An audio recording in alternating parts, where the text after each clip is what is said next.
Okay, movie night.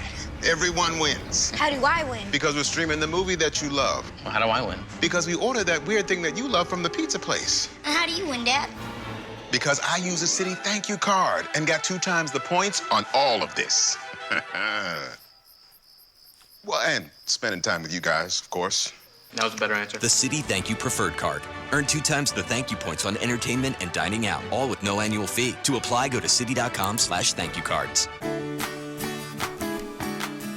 There's definitely an overwhelming sense of, oh, I'm so surprised you can do that because you're a woman. You know, like when I go on stage as a comic, like I have to be conscious of the fact that I can't look too sexy.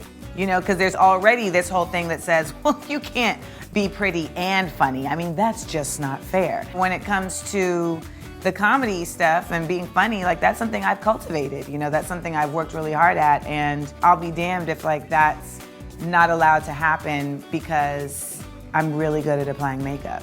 I'm Amanda Seales. I'm a comedian, I'm a culture critic, a host, a DJ. I'm a Renaissance woman.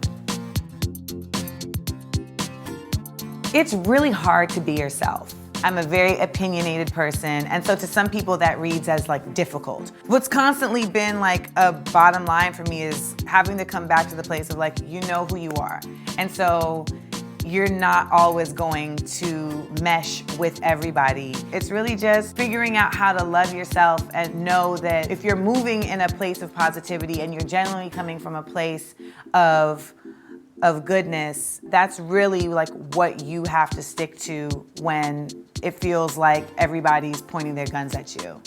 You have to stick to your own guns. There was a guy in one of my classes in undergrad who was married to the daughter of Ossie Davis and Ruby Dee. Ossie Davis came and spoke to our class. I asked a question and he said, never stick your neck out farther than your feet are rooted in the people. And that's basically become my like bottom line to go to when it comes to risk. I'm not a gambler by any means, but I'm also not a fearful person. And my whole career has really been based on trusting that I know myself well enough and I know my supporters well enough to know how to fix any mistake I happen to make.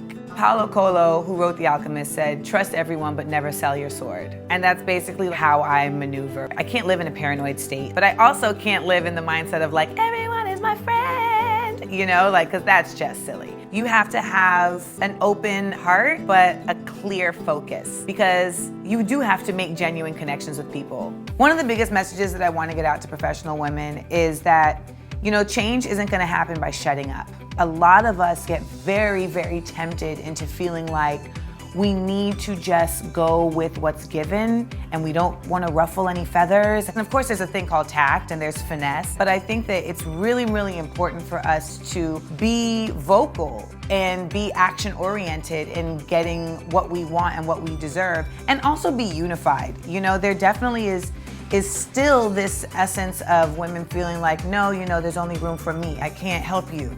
And I really would love for us to get over that and to understand that like what's for you is for you. We need to really be thinking about how we can help each other, and 9 times out of 10, helping someone else does not get in the way of you helping yourself.